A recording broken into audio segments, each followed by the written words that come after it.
Okay, today we're going to be installing some oxygen sensors into the Fox body again. I'll show you guys how to do oxygen sensors. This is pretty much the same for every car, except that on newer cars you have a one before the cat and then one after. So you'll have two on modern cars. This one has two total. So we're just gonna go underneath here, change the cars, or change them, and then that's it. There are specialty tools to replace them that fit over top, because these do get kind of rusty into the exhaust pipe and they get stuck with the amount of heat cycles that go through them. Unfortunately, I don't have the tool. I actually do recommend buying it. It is something that I'm meaning to buy, but today I'm going to be using a wrench. So you're going to want to start by jacking up the car. One thing, whenever you're lifting up a car, personally, this is my personal preference. A lot of mechanics do this. I disagree with it. Do not lift from the pinch weld. The pinch weld is only there for when you need to use a factory jack or a factory style jack. I do not recommend anyone working underneath their car with a factory style jack or any form of like scissor jack like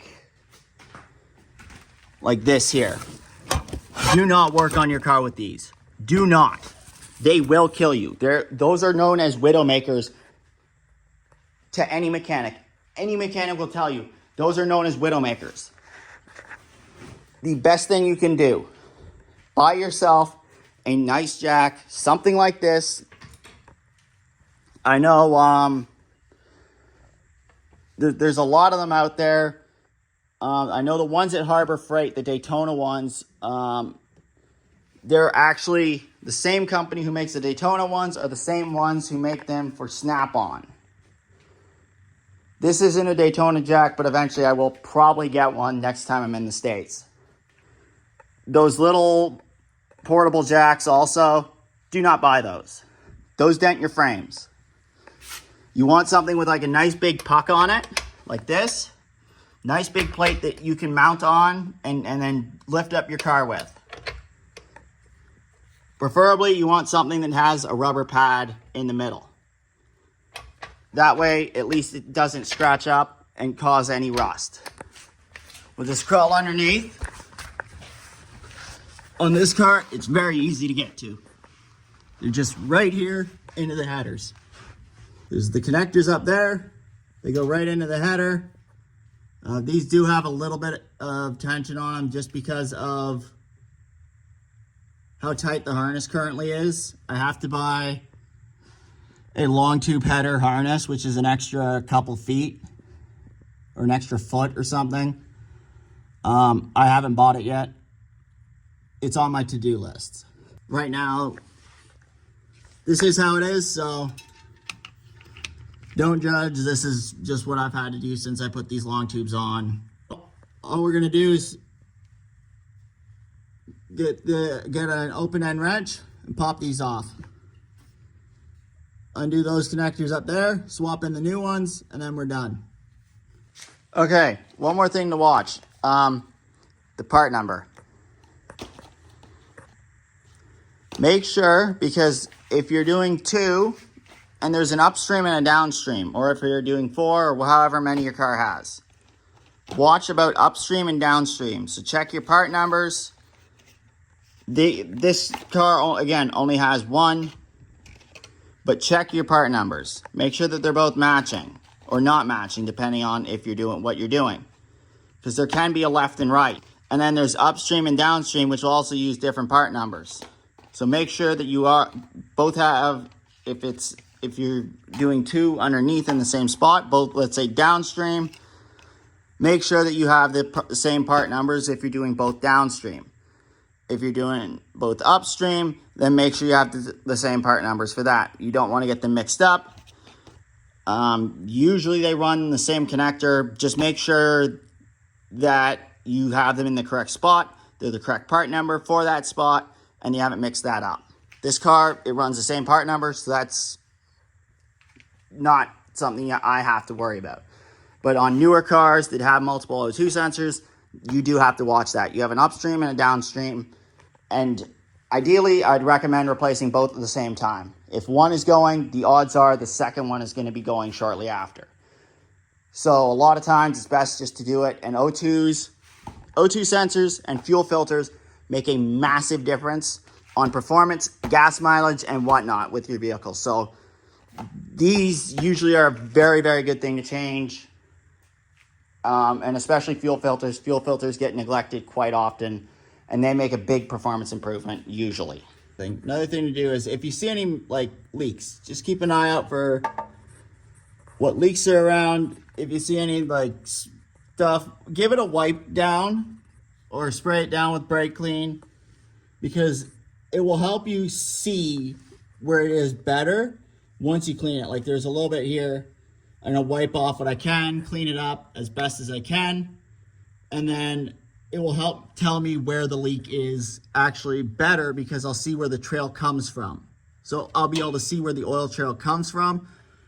Most likely on this engine right now, the rear main seal is a bit weepy, and that's what's causing the leak. So I already have a pretty good idea that it's the rear main.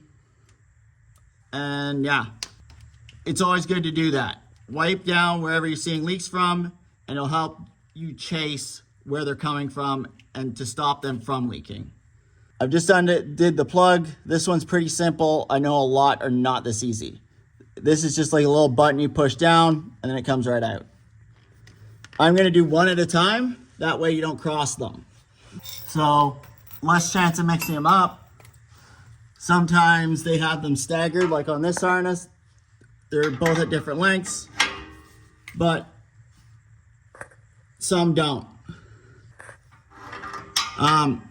I'm gonna do this off camera and break this loose because this is gonna be a bit of a pain. So, and I don't want to drop my phone or have the wrench hit me in the face. So, okay. So here it is. We got it out. Now, being carboned up isn't necessarily a bad thing. Most of them are. This one though has a very strong smell of gasoline in it. And I mean a very strong smell. Odds are there was an issue because I know my pump was going out, which was increasing duty cycle on the injectors, which was causing excessive fueling. This could be still good, but just judging by how strong the smell is coming off of this, of fuel, it is a good thing I'm changing it. Okay, so make sure that there is anti-seize. This one does have some on it. I usually like to put a little bit more than that on there, but this should be fine, and I'm in a bit of a rush today.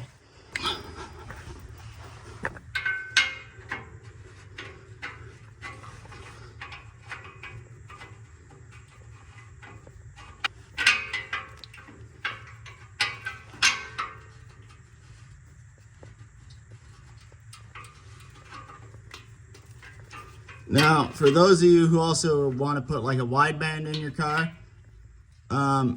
here's a little helpful tip on a place to put, or like how to place your O2 bung. You want to have it higher up. And I believe it's on like a 45-degree angle, ideally. So you want it somewhere up here. They don't do that. Well, actually, there's a bit of that on this one. Not that one per se, but ideally you want to have it on an angle and higher up. That gets you more of an accurate reading. These are aftermarket headers. That's where they put them. They're not the best place. They're not the worst place. I've seen worse. You do not ever want to put them on the bottom. Never facing down. Never facing an angle like this. You always want them to be up level or higher, because moisture collects at the bottom of your pipe, and when it's facing down, water goes into them and you get issues. So I just got the other one out. I installed the one, I just took the other one out. Now this one is actually far more sooty looking than the other. This one's got quite a bit more soot, and this one's on the driver's side. So if I'm a betting man, I'm going to say out of the two, this one was probably running okay, because you can see more of the material through it. It's more of a brownie color. This one's quite black. So if there's going to be one with an issue, it was probably this one right here. Okay, so we're going to repeat the process on the other side. Just over here, we're going to repeat the process. Take the little cap off, thread it in, tighten it down, and plug it back in, and that's it. I recommend unplugging your car's battery afterwards, unplugging the battery, putting your headlights on, and turning your key on and letting it sit for half an hour. That way it drains all the capacitors and all the voltage throughout the entire car that's stored electricity. That way it does a full reset on the computer, and it has a full relearn on everything.